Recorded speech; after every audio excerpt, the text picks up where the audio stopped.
I will take that as an invitation as well. Thank you so much. Give it up again for Paul Jeffrey and Thomas Jackermeier. Amazing. I love it. And thank you for leaving these two over here. I'll keep them as well. Wow. How nice is that? Everybody, I'll keep it short because we're heading to the next race. Meine Lieben, ich mach's kurz. Wir kommen zum nächsten und letzten und entscheidenden Rennen der Professional Trophy. We're coming to the last and also the deciding race of the ADAC Professional Trophy. Yeah, let's put it that way. Mathematically, pretty much it comes to that 5 teams can still win the whole thing. And those teams are Williams Esports Razor, Williams Esports Chill Blast, Veloce McLaren VEXT, West Competition Racing BMW Romania, and ITB Racing. And, well, the rest of the stuff will be sorted out by our commentators. Let's give it up for Alex and Nico. Up to you guys. Yeah, hopefully. Oh. Hopefully.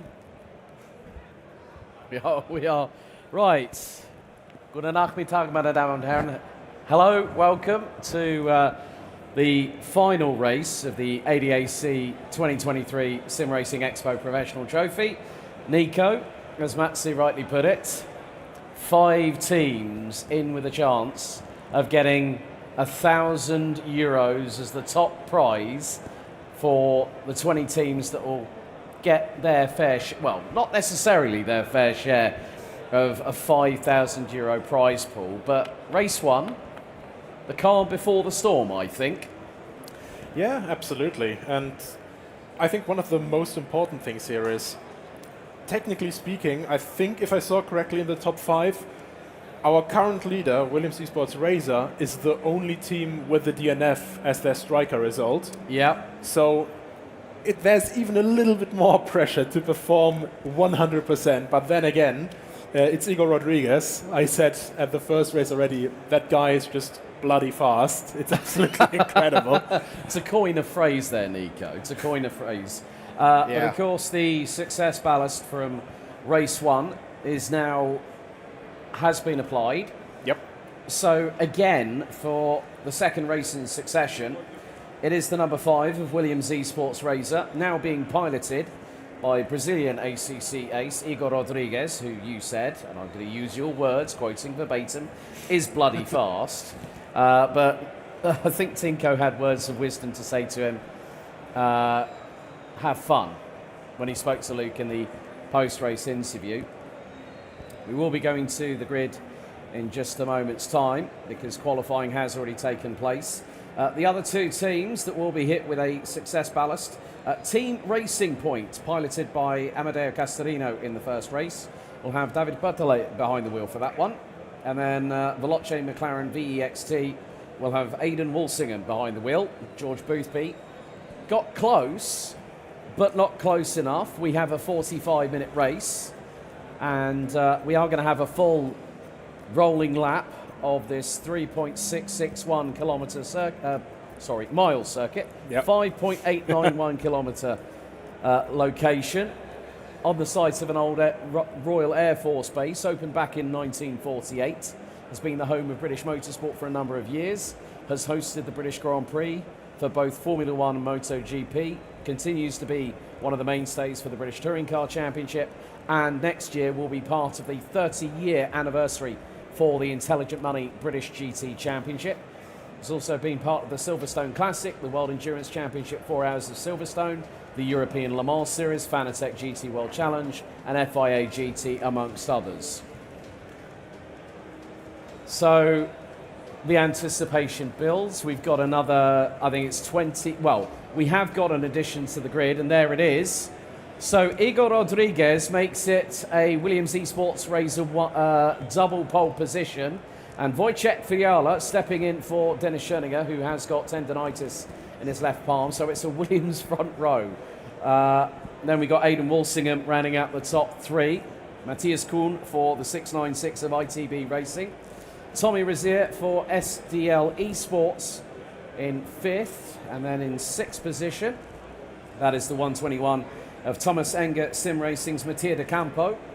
And we got David Bertole, and then the first of 3 Ferraris, all 3 of them actually making up the top part of the remainder of the top 10. We've got the 17 of Glitch Motorsport, Samuele Villa, piloting that one. The number 71, that is the first of 2 Renvelton Esports entries. That's the red crew. Leon Bout now takes the wheel. And then follow that up with Renvelton Esports Blue with Tim Peachman rounding out the top 10. And we've got in the number 44 Visceral Esports, Estefano Barrera. And then Nico, just looking at that, a lot of activity on the grid. We've got the likes of Simone Lezi, Tom Gorka, Victor Nikolai, Thomas Moran, Milos Staminkovic for Rocket SimSport, Grant Wilmot for Brabham Esports. This is going to be interesting right here, isn't it? Yeah, absolutely. And are we going to do a quick start or? No, I think it should. No, it I is have gone actually a green. quick That's a start. short. They caught us snapping on that one, didn't they? But it's 2x2 hurrah into Copse Corner. Ladies and gentlemen, can we have... Well, we've had a cone already exit stage The left. first casualty of the race. The first casualty, and it's not a car. It's a nondescript cone. But it's the train coming out of Maggots, Beckett, heading into Chapel at very, very big speed indeed. So Rodriguez leads the way. Fiala in second. Walsingham, Kuhn, Razier, De Campo, Bertele, Villa, Bant and Peachman round out the top 10 as they surge their way down the hangar straight. Matthias Kuhn has Tommy Razier looking up the inside into Stowe Corner. Oh, that was close between the Lamborghini and the McLaren. close. But Igor Rodriguez just 3 tenths ahead of his teammate, Williams Esports Chill Blast, Wojciech Fiala. A lot of activity, as I said, in the biggest silly season in esports history at the beginning of the year on January 1st. The announcements came thick and fast, and there's been a lot of recruitment at a lot of the big teams, including Williams Esports. A bit of a scramble here, coming down the international pit straight. Grant Wilmot having to defend. Wide almost. Oh, he was very, very lucky indeed. There's Kuroshavin, Staminkovic. Oh, one of the cars has just gone off. And that was a McLaren. That might have been... I think that was Hopper. Yeah, Leon Hopper from Gridfinder Racing. Oh, bit of a hip check a little bit further back. That was between Koroshavin and Staminkovic. But Grant Wilmot makes his way out of Aintree down the Wellington Straight. 18 turns, all named for particular reasons, as in some of the surrounding areas around Silverstone, based in Towcester in Northamptonshire. But Benjamin Baumann in the 125 Absolute Lamborghini, trying to put the brightness on Barrera from from the number 44. It's Visceral Esports. And Mattia De Campo trying to close in on Matthias Kuhn from ITB Racing as they hurtle their way through into Copse Corner at probably the best part of 130 miles an hour. Nico, I did say that the first race was calm. This one, the intensity has gone up at least another notch on the volume button. Someone's gone up past 10 and gone to 11. I completely agree with you there. We can see already a lot of drivers are pushing quite hard. Obviously, the entire qualifying order is completely reset again. They qualified with the new drivers, so a few drivers have other focuses, obviously. A couple are better at racing, consistency. Others just are that good at getting a single lap out. And we can see, for example, Walsingham here doesn't have to deal with, for example, the Racing Point McLaren like his teammate Boothby did have to in the last race. So a lot of people are switched around. Obviously, Razier is going to want to improve on the results of the last race, where they just got slightly tapped by the Williams McLaren at the very end. Yeah. And right now they're in a perfect position to do so, if they can just keep up with that Veloce McLaren. Yeah, that's the biggest thing. It's one thing to try and catch a car, it's another thing completely different to pass it. But there's Thomas Moran for the Belgian driver for Takota Esports. His teammate earlier on, Sean Tempest, not having a good one. Benjamin Baumann's getting swamped by the likes of Koroshavin, who, well, actually, Barrera gets turned by Koroshavin. And again at Aintree. It's like, you can see that they're trying to battle side by side. There's prize money up for grabs, and everyone is throwing caution to the wind. I said about sign of urgency.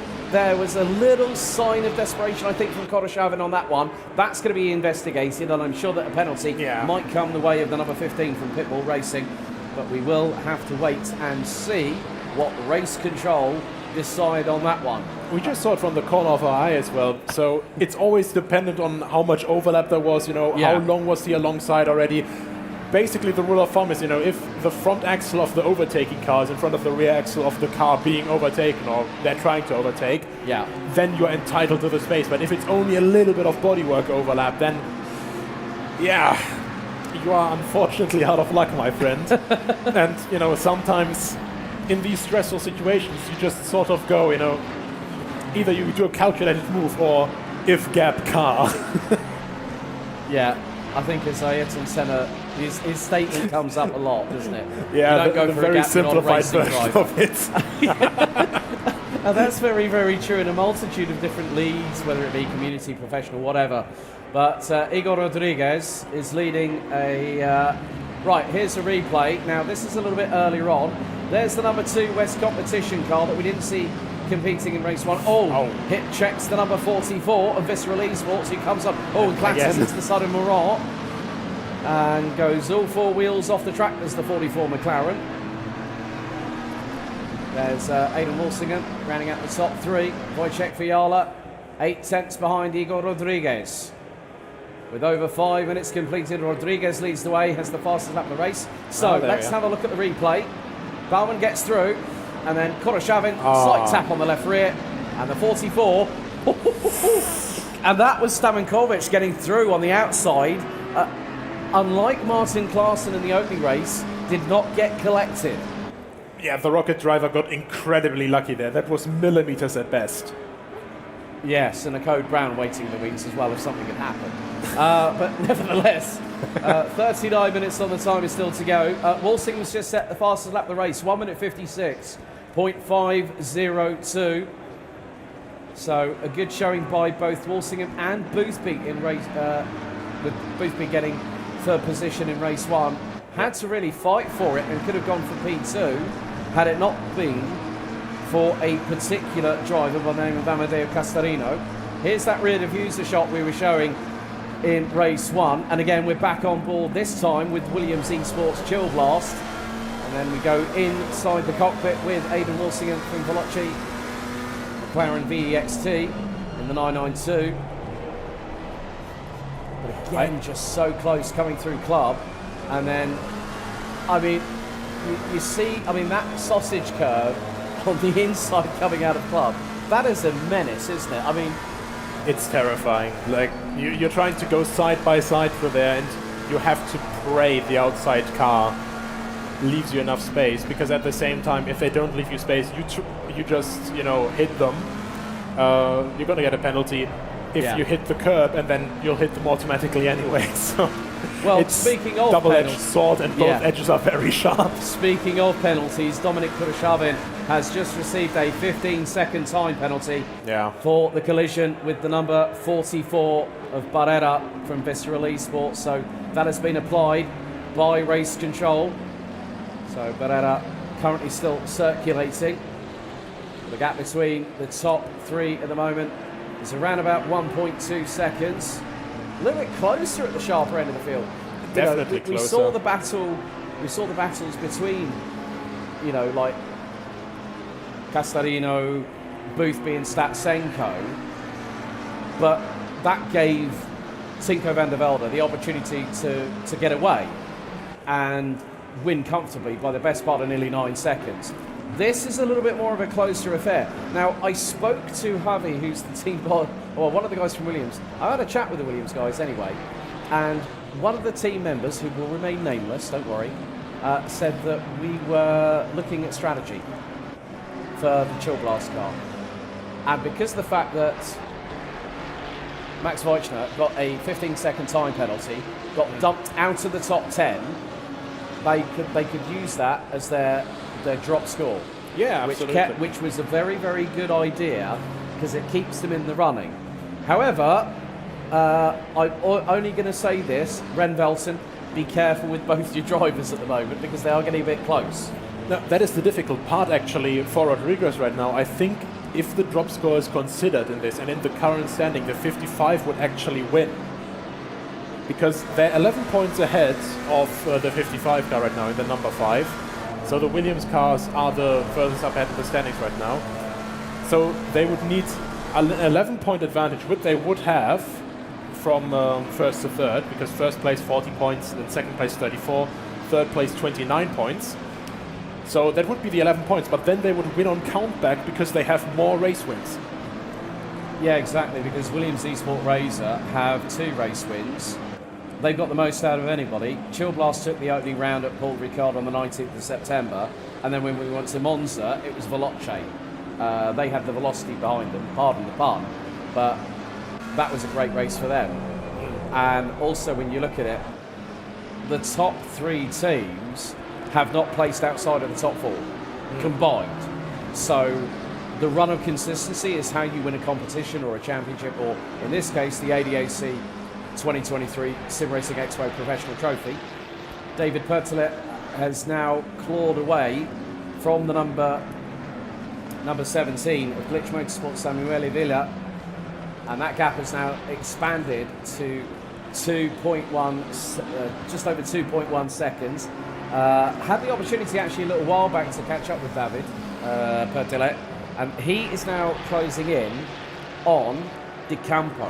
So De Campo's now got to watch it, because Pertelet is closing in, looking at their last lap times. 1:57.067 for the 121 from Thomas Enger Sim Racing, and then the 85 of Racing Point, 1:56.960 was their previous lap time. Tommy Rozier, those on the move, he's about 2.1 seconds now behind Aidan Walsingham, so this could be a 4-way scrap as the race, forever continues for the next 34 minutes. I think Tommy Rozier from SDL Esports Logitech could close this up, and then you'll have the might of Ingolstadt via being outnumbered by the might of Woking. I'd agree there. Also, while you were elaborating on that, we had the reverse diffuser cam, the splitter cam, but also very nice camera angle. Yes. And I couldn't help but notice, so we have a very nice circle of life here. Every time we saw the diffuser cam, we saw George Boothby or Aidan Walsingham, so every single time the Veloce McLaren. And now we had the splitter cam in the Veloce McLaren. Did you just throw a Lion King reference into a commentary? Yes. I thought as much. You said Circle of Life. I knew it. Hey, well played on that one. But with 33 minutes to go, Leon Berndt has got Peachman not too far behind. Now they are closing in on Villa in the number 17 from Glitch Energy.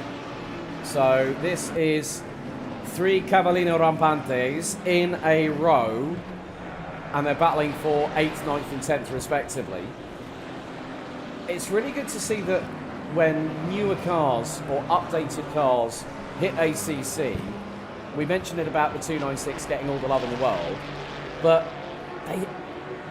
the thing is, a lot of the drivers have gone for the updated cars apart from a new one, and that's quite a good talking point as well, isn't it? Because some people go, yeah, I like it, but I want a little bit more this, a little bit more that, and then you get the input, like Aris and all the team at Kunos, who work so hard behind the scenes with the Centro Corso Competizione. They're putting a lot of hours in to get those little fine-tuned details right, aren't they?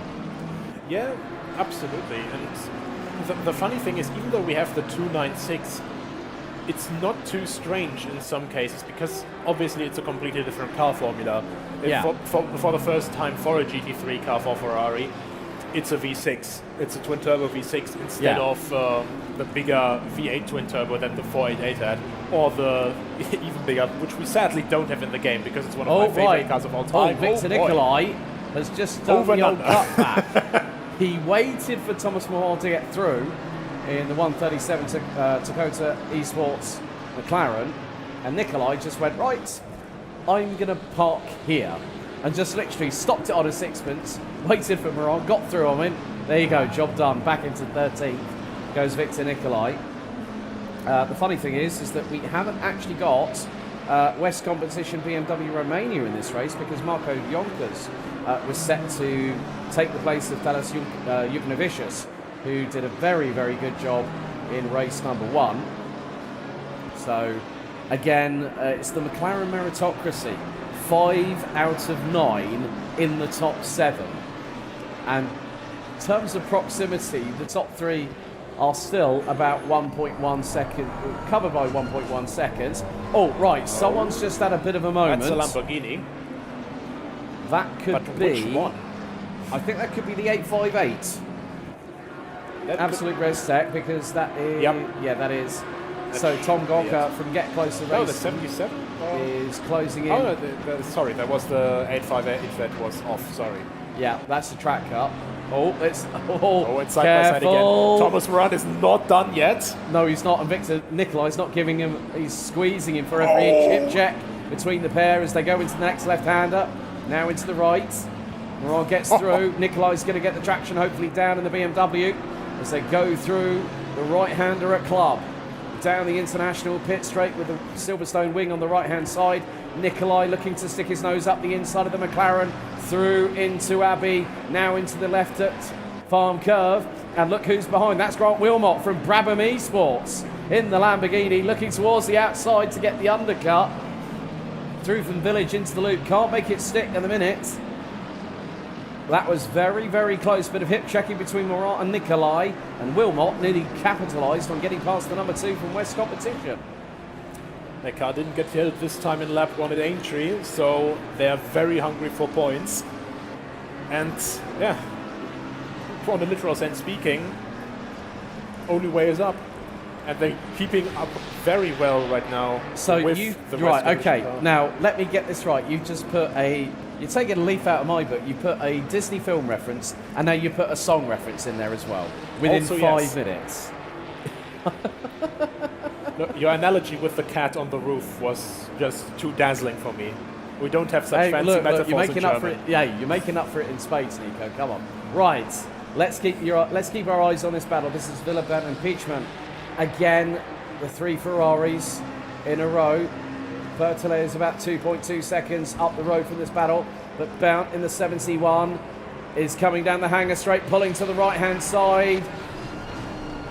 And Villa is getting some pressure now from Leon Bount. Bount now trying to hustle the number 17 of Glitch Energy. And Bount goes towards the outside. Again. That's brave. That's brave, but it doesn't pay off. Villa makes a slight mistake heading into that part of the circuit. And that nearly cost him big time. That nearly cost the number 17 8th.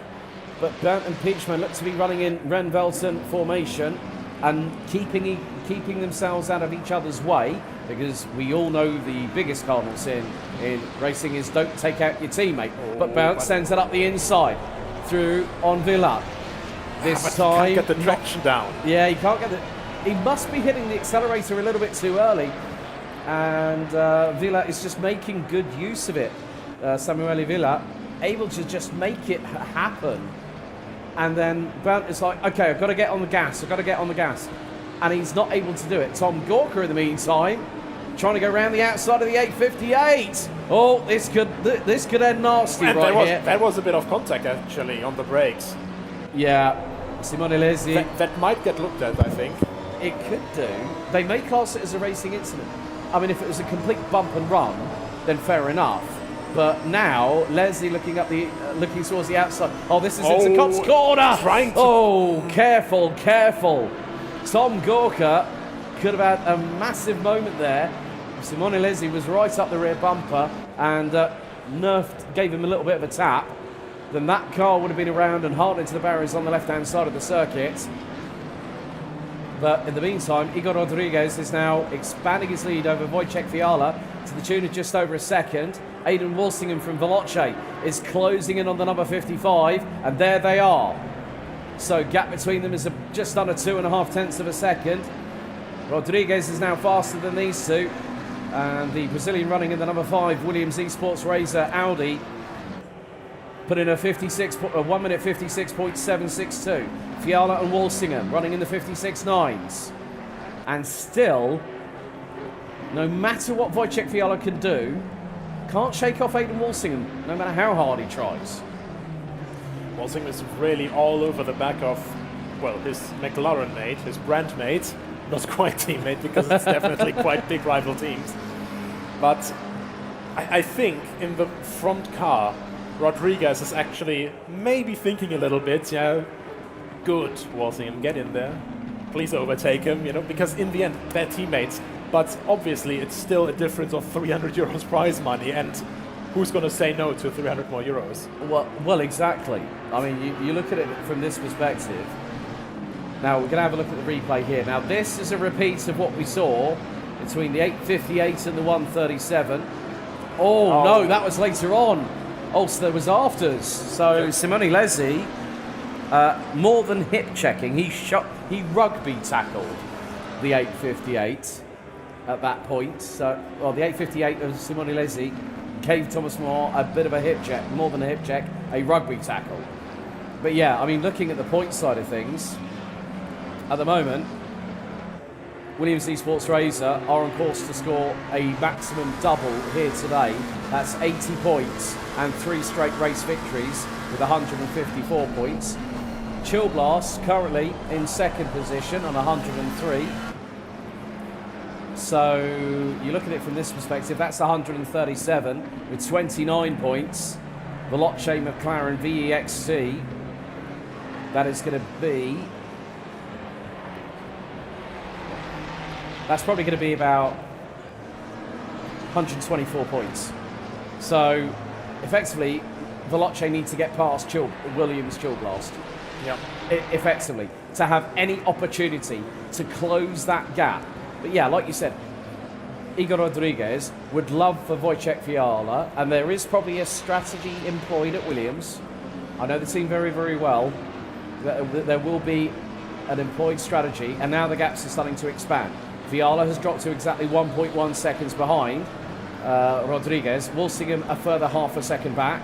Tommy Razier is dropping further back from the top 3, even though we saw him at one point, 2.1 seconds behind third position. But this here is is the closest battle with multiple cars involved at the sharper end of the field. So Villa, Bount and Peachman covered by the best part of nearly 0.8 of a second. As we're about a minute away from half time. But again, just like we're seeing that some drivers are able to capitalise, Nico. Others are trying to close on in. But again, it's that dirty wash, it's that bad aero that you get by running behind a car. And this is going to be a perfect example. Victor Nicolai versus the 858 of Simone Lesi for Absolute Respect by Aselith in the Lamborghini. You know, they're 2.5 tenths of a second apart. How much is that actually, you said about the significant amount of downforce lost. The only thing that they gain from it is an additional bit of top speed, you know, 5 to 8 kilometres an hour. But here at Silverstone, that's probably more than likely double figures when you go down the hangar straight into Stowe. Again, it really depends which car you're driving, because these cars are so different. You can see it easily here in this side-by-side view how much taller, for example, the M4 is than, well, any other car in the GT3 field, and just how much wider and everything it is. It's just an enormous car. So every single car has different, just standard drag as well, and a little door stopper like the Lamborghini there obviously has a lot more optimized airflow in general. So it really depends on the car, how easy you can dive behind the aero silhouette of the front car. And I'd say around here... Victor Nicolai has lost the back end, he went off. On the track though. No, he was he was 2 wheels on the grass. Yeah, but like, you know, on the second one. Yeah, well, the thing is, if he'd have gone any further off track, he would have been sideways and around. Milos Staminkovic for Rocket Simsport, trying to close in on Baumann in the 125. That's the other Absolute Red Stake by Aselith car, Benjamin Baumann. Staminkovic was also further ahead, wasn't he? Sorry? Staminkovic was also further ahead, wasn't he? What happened to him? Yeah, he was, but he's had a little bit of strife in his own right. So it hasn't been an easy one, because I like the way in the fact that the teams have not been able to use the same driver, and I can understand why Tinko van der Velde was wanting just to get the race done. Yeah, and he had a smile on his face. It was like, now I can relax. Now the pressure's off me. But Igor, again, he's actually the slowest out of the top 3. But it's not much. It's like half a tenth covering the top 3 in terms of pure pace, as we got just over 20 and 3/4 minutes still to go. This battle seems to be just sort of at a stalemate at the moment. But then it's also a case of Bount and Peachman, could they actually tag team Vila and get through? Because if Vila makes a mistake, there was a slight clip of the grass there by the number 17 from Glitch Energy. Oh, right, Simone Leslie has just had a drive-through penalty. And that is for Simone Leslie for the rugby tackle against on Thomas Morant. Yeah. That is a drive-through penalty from race control. So Michael Hamlet and the stewarding team, thank you so much for what you've done on this in the community trophy competitions. Really much appreciated. They have multiple different camera angles, so they will be looking at it like, as we said about the camera angles for broadcasting, you have the camera angles for race control, and they can put the cameras in some insane places, can't they? Yeah, absolutely. I mean, already just in race control, at the backstage area, I forgot to count how many screens I have, but it's like 5, 6, 7 or something. And it's probably double digits. Mike Yao's only response to that was, yeah, but did you ever see that at the real racetrack? And at the Nürburgring, for example, they have just an entire wall of screens. I've seen a broadcast truck, and I was blown away. Like, literally, you got screens within screens within screens on that, and so many mixes. The screens have extra screens in them. Right, Simone Leslie now pitting the 858 Absolute Restec by Acelith Lamborghini Huracan GT3 Evo 2. But the battle for third has started to reignite again, courtesy of Veloce Esports' very own Aidan Walsingham. The Veloce McLaren Bex team opting to go with George Boothby in race 1. Now Aidan Walsingham in race 2. And the 4-litre twin-turbo mid-mounted V8 engine roaring along down into Abbey for the left-hander here at Farm Curve. And then hard on the brakes, down the gearbox. A little bit of a tighter entrance there into the village by Walsingham. Fiala, a last-minute replacement for the number 55 Williams Esports Chill Blast effort. Now, again, Leon Bount is being closed on in by the sister car, number 72, the Ren Belton Esports Blue. Tim Peachman nearly getting the opportunity to get through. He's really trapped behind the number 17 there, behind the Glitch 17 car. And we saw it earlier that he actually just went off at the exit of Chapel Curve as well. So, like, this slight issue that I think that was hitting. There's another touch. I said it, and it's happened. He broke the one it was rule. a double tap. Like, Leon Bount is going to say the double tap. And we know exactly where they are. They are on site, and that, you know what? Tim's probably gone like, "Sorry, Leon, my bad. I'll let you back through again, mate." And I said about the fact that the cardinal rule, they nearly broke it. It was just a double tap, like it was like literally the first impact. Leon got unsettled, and then Tim just accidentally hits him at the back bumper, and whoops. I'm going to be honest, I never thought that I would hear the word double tap in a context other than in shooter games. Have you been playing Counter-Strike too much recently? No. Yeah, it's probably like Operation Wolf or something like that. I'm sure. Ready or not, always double tap. Where we concentrate back on the battle here for second and third place, respectively. 34 points for P2, 29 points for P3. And looking at it from this perspective, if Williams Esports Chill Blast get demoted down to third, that's going to put them on 132 points. So here's the replay.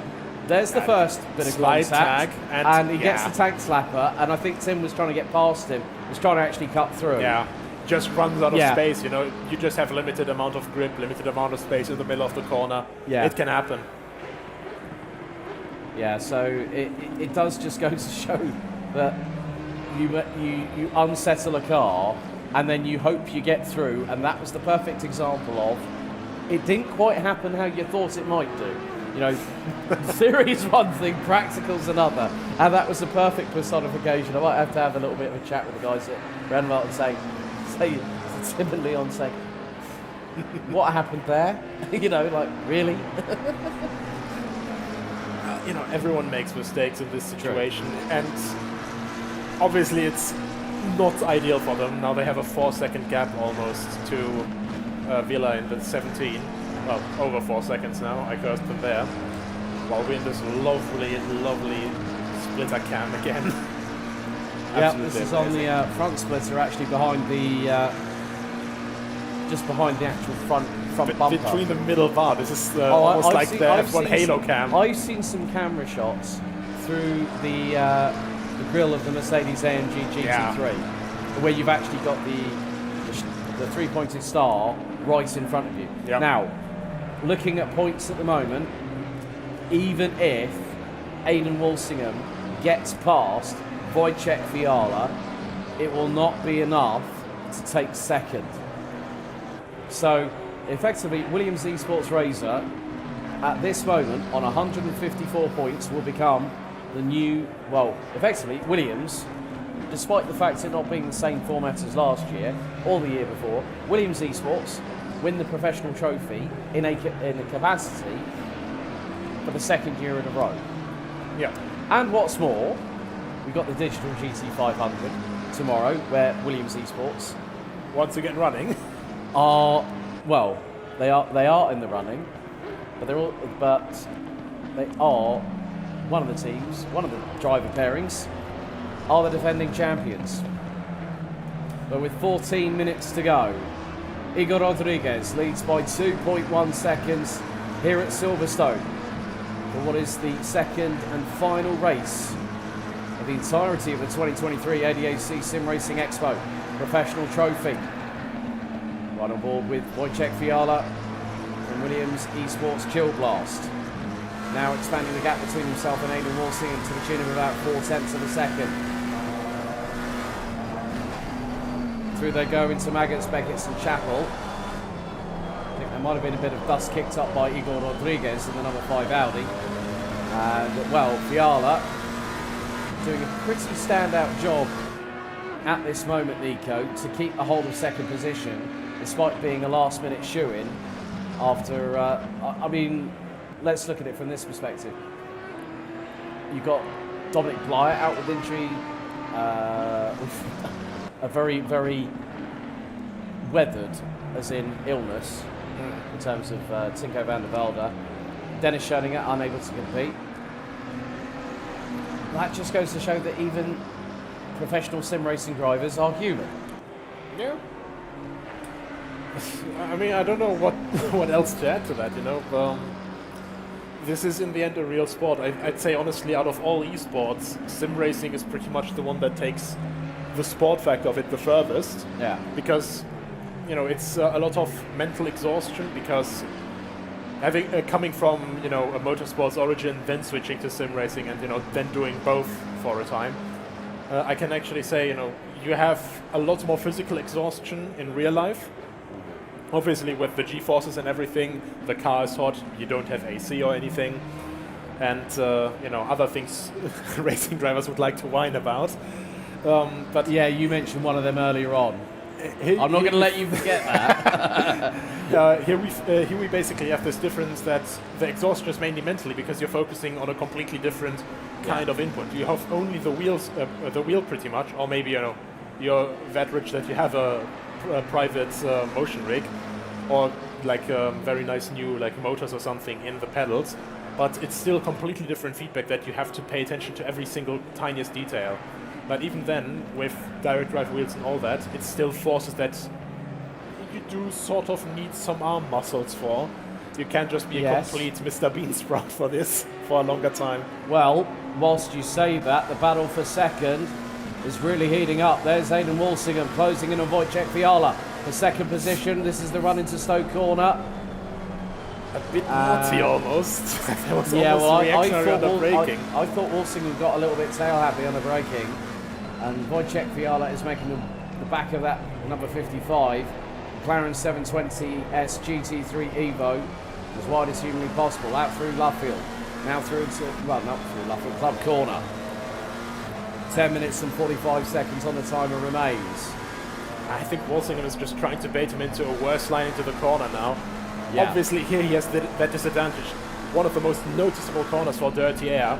So at Vale and Club, he really just tried to keep him inside, tried to get later on the brakes, but slightly messed it up, couldn't quite get the move done alongside.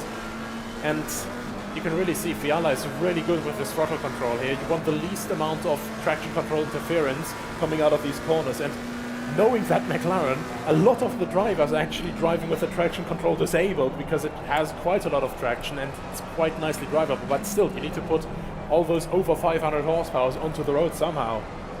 And that's not easy because you've got to have that fine balance, as you rightly said earlier on today, Nico. You've got to have that fine balance of aerodynamics, set up so you're doing a lot with regards to, say, suspension, damper ratios, anti-roll bar link, camber, caster, toe in, toe out. There's a lot on these cars with the realism of Assetto Corsa Competizione that you are effectively tuning a race car.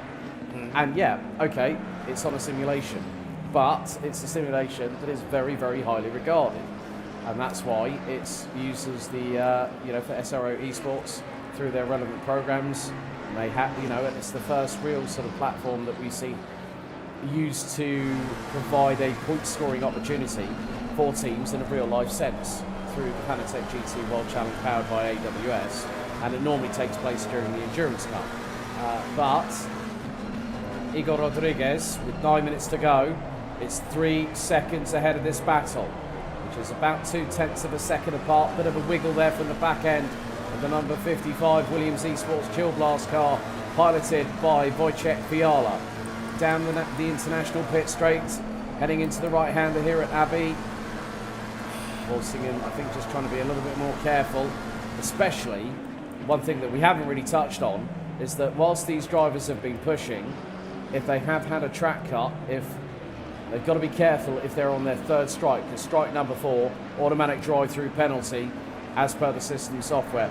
But Walsingham is not giving up here, Nico. He wants that second place. Yeah, and you can really, I can almost hear the front tires of him screaming for mercy when he pushes into the Grand Prix layout, turn 1 there. And you see he can go faster, he can push more, but every single time in these high-speed corners, he really has to compensate for that understeer and just lift off a little bit more. It's really, really tricky with that balance of having more straight line speed, having more corner grip, and actually having that corner grip behind another car. Yeah, so Dominic Kuroshavin ending up pitting. We did have a couple of retirements, it looks like. The 812 of Gridfinder Racing, Leon Hopper, and also the number 44 of Visceral Esports. So a real shame for Estefano Barrera. Here is the team and the driver of the moment, Igor Rodriguez, still just making it look very, very easy. Gap between him and Wojciech Fiala now expands to 3.4 seconds. And considering the fact this is the second race in a row that Williams Esports Razor have had the maximum success ballast of taking 2 wins in a row, and they're on the case for getting race number 3 done, thereby securing them the top prize out of a €5,000 prize pool of €1,000 that will go to Williams Esports. But then it's double bubble because the way that Chill Blast are at the minute, that's going to be €1,700 in total out of the 5K going to Williams. I'd say that's pretty comfy, Yeah. I wouldn't mind winning an esports event like this and getting that much money for that, yeah. But Igor and Denko, both of them have just really figured out how to move that Audi in the new patch, since 1.9 especially. They've been fast the entire year. Their experience really shows here, especially with setup building, because the thing is, you can really specialize on one certain car in ACC. Yeah. Because these cars, you feel that they are different. It's such a crazy concept because you're thinking, hey, mid-engine car, aerodynamics, it can't be that different. But just from the length perspective, for example, you see how flat and how long the McLaren is, for example. The Audi has a bit of a shorter wheelbase and overall just a little bit more of a, how do you say it? I wanted to say like almost like a pit bull-like look. You know, a little bit shorter and everything. Everything is more flat together. Yeah, I understand exactly. Yeah, because in terms of the shorter wheelbase, the Audi is better in terms of its handling prowess because it's mid-engine, rear-wheel drive, 5.2 litre, naturally aspirated V10, sorry, and the centre of gravity helps with the car's rotation coupled with the shorter wheelbase. But of course, the 720S has always been a long-tail car. It always has been. You know, especially with its predecessor, the 675. They even had the MP124C was a GT3 car when it first came out as part of the McLaren customer racing operation. But with 5 minutes to go, Walsingham is not giving up. It's just under 3/10 behind. Looking at their previous lap times, Walsingham was slightly quicker, probably by the best part of just over half a tenth. Now he's right up the rear bumper. This is going to be close between these two. Yeah, he stuck with him far better through Abbey this time. I think Walsingham's just sort of kept a little bit in reserve, whereas Fiala is just having to come in pretty fresh, a bit maybe green, you know, a bit sort of wet behind the ears, so to speak. You know, like if you're thrown into a situation that you're told, okay, right, you're racing at the Expo next week. You've got limited time to prepare, so you know for a fact that Max Wojcik and Wojciech Fiala will have been working together to try and get the maximum out of the car, as they both run very, very wide towards the very, very tight towards the barriers as they make their way through into Copse Corner. They're now accelerating, and they're going to be hitting the best part of 240 kilometers an hour, heading into Maggots. You can see how close he's actually staying then. Basically to try and counteract the lack of downforce now. I think he's trying to turn in a little bit earlier just so he can get the nose in a bit better, get a little bit of air over that front splitter and just turn in better. Yeah, well, Wojciech Fiala just had a little bit of a moment coming out of Chapel Curve. Now, it was the left rear wheel going on the grass, kicking up the dirt, which will dirty up the tyres as Walsingham looks to go through on the inside at Stoke Corner. Now it's the run to Vale with 3.25 minutes remaining. Igor Rodriguez is away and clear. The gap now nearly 4.3 seconds. Walsingham knows that time is fast running out. Veloce now know that they will not get second in the championship, but they want to finish on a high with another top 2 finish. They've already had 1 win at round 2 at Monza. They've had a P3 here. They've been inside the top 5 all the way through the season so far. Walsingham again nearly decided to dive up the inside. That would have been through Village and into the loop as our race leader Igor Rodriguez makes his way out of Aintree down the Wellington Straight heading into Brooklands and Luffield. What might be the second from last lap of this race. We did complete 24 laps in race 1. We're on course to do the same here in race number 2. But I don't think I think Walsingham, I think there could be a little bit of strategy possibly, but he's 0.33 behind Fiala. He got that gap down a lot closer. Matthias Kuhn closing in on Tommy Rizet. Now this is the battle for P4, and this is coming out of Woodcote. McLaren against Lamborghini. Matthias Kuhn looks up the inside, side by side through Copse Corner of all places, and Kuhn gets through. That was a great lunge up the inside of Tommy Rizet. And didn't a certain team principal from Formula 1 say you can't overtake at Copse? Well, Matthias Kuhn has proved otherwise. I mean, it depends on the driver if he can overtake or not, and whether or not you're driving Mercedes. Oh, sorry, I had to throw that quip in there, didn't I? But that was a great move there. Matthias Kuhn had just been waiting and waiting and waiting. But Igor Rodriguez, as I said earlier on, both he and Tinko van der Velde have to give a shout out to the Irish one of the Nisdar and McCormack, who last year, the three of them, took the win at the ADAC SimRacing Expo Professional Trophy last year. And Peachman gets the drive through. Peachman gets the drive-through. I would possibly hazard a guess that might be for track limits. I'm just awaiting confirmation on that as we speak. Aidan Walsingham still within 4/10 of Wojciech Fiala.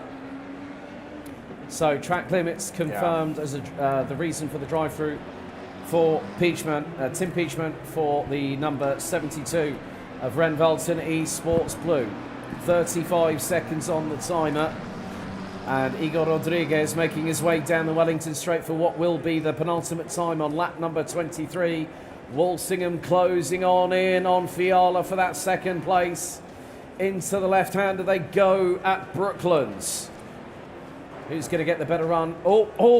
Now, that was a bit of a sideways moment there for Walsingham. He's lost a little bit of momentum in comparison with Wojciech Fiala. But on to the 24th and final lap of this race. And what's more, the final lap of the 2023 ADAC SimRacing Expo Professional Trophy goes Williams Esports Razor's very own Igor Rodriguez. But Walsingham is not done yet.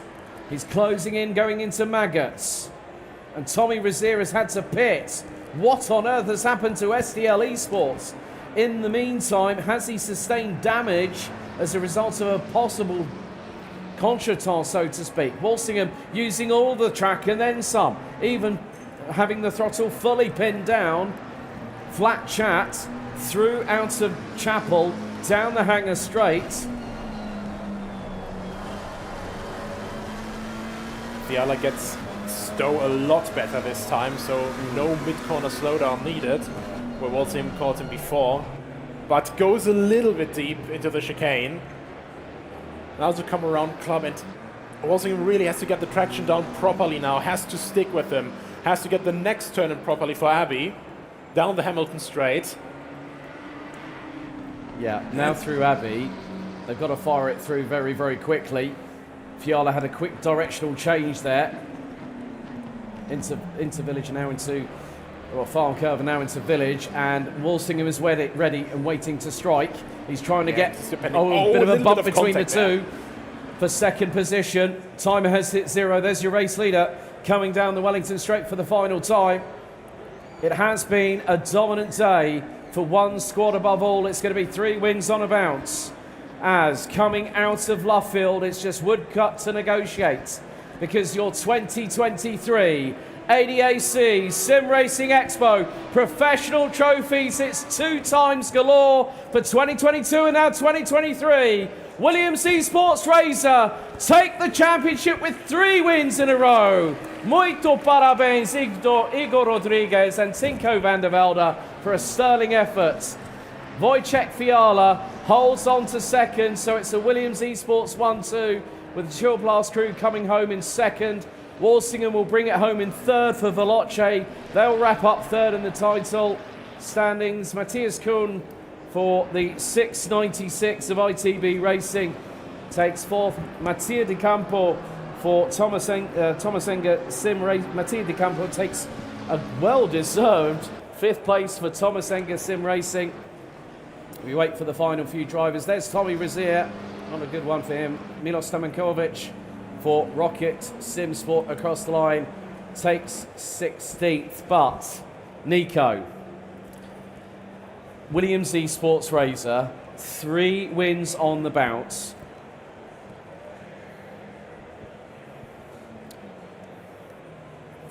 So effectively, you know what?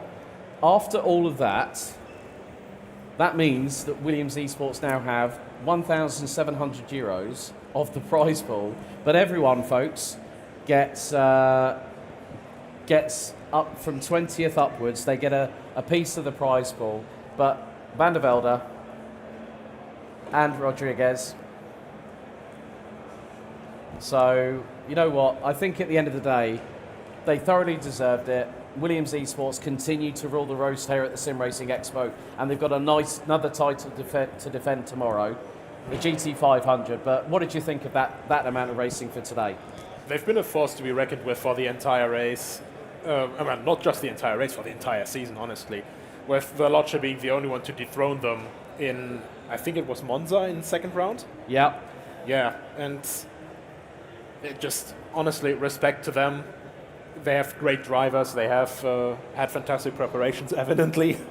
And it's also great to see, a couple of them actually racing here on site for that.